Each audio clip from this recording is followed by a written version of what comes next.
So, in continuation with human resource development, today I'm here with challenges of education in India.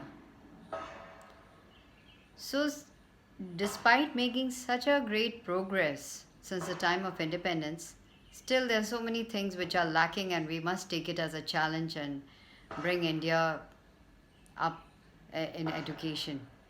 So, first of all, let's just take that there is this challenge of quality education is not there. There's illiteracy, there's still gender bias. People still make sure that it's the boys who get education.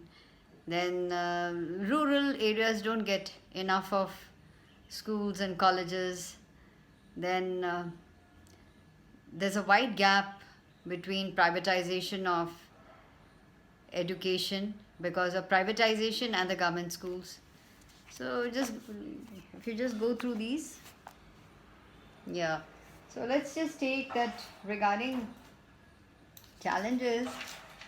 Uh, of course, as I said, focus on education has increased over time. It is also true that nearly 96.5% children are now schoolgoers, but still there are some bitter truths that we have to see. Now, what are they? And of course, there has been a constitutional provision of free and compulsory education for children between the ages of 6 to 14. Quality of education and infrastructure continues to be disappointing, and that's the first point that we are going to discuss is quality of education. Now, what is that? We have seen that the Right of Children of Free and Compulsory Education Act 2009 has improved the enrollment level in primary schools across the country. But quality, in terms of quality, the learning outcomes remain, outcomes are not up to the mark. Several factors are there, like poor infrastructure of schools and colleges. Then you have the pupil teacher ratio, and also teacher qualification and teacher salaries. So these are some of the problems that have to be addressed in order to step up the quality of education here. Then we also find that there are a large number of illiterates. Nearly 36 crore people are estimated to be illiterate. So that also shows that illiteracy is rampant still today. That, for example, if you see it in absolute numbers of illiterates, it is quite a bit. And if you take up the planning era, the literacy rate in the country has increased from a mere 16% in 1951 to 76% in 2015. So that has to be addressed. Another thing is that the access level of education is very less for rural population as compared to the urban population. So that is why the literacy rate in rural areas is behind urban areas. For example, it is around 68.9% in rural areas as compared to 85% in the urban areas. So that should be addressed, that has to be seen. Then you have what is the gender bias, which means educational opportunities are not equally available to male and female children. And that can also be seen in the enrollment ratio is relatively low for females, and also their dropout ratio is very high.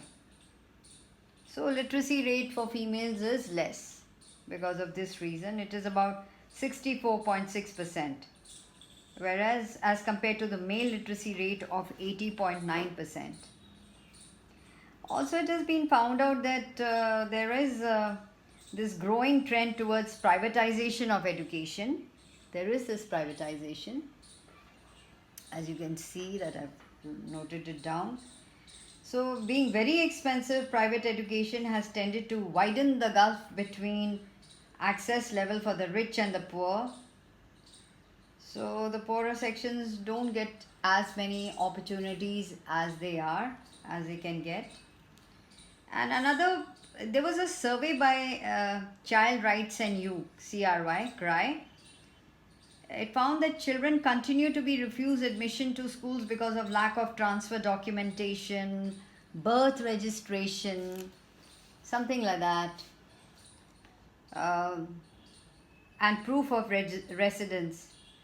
In some cases, parents of school going children are compelled to pay fees. Such instances point to a serious bottleneck in the education system of the country. And another thing which is found is that there is another challenge. It is a challenge which the government can address if it wants to really see, that there is low government expenditure on education. So this also, what it intends is 6%, and what it's actually doing, or what it intends in desired level is around 6% of GDP, but what it's really around just 3 to 4% of GDP. So it shows that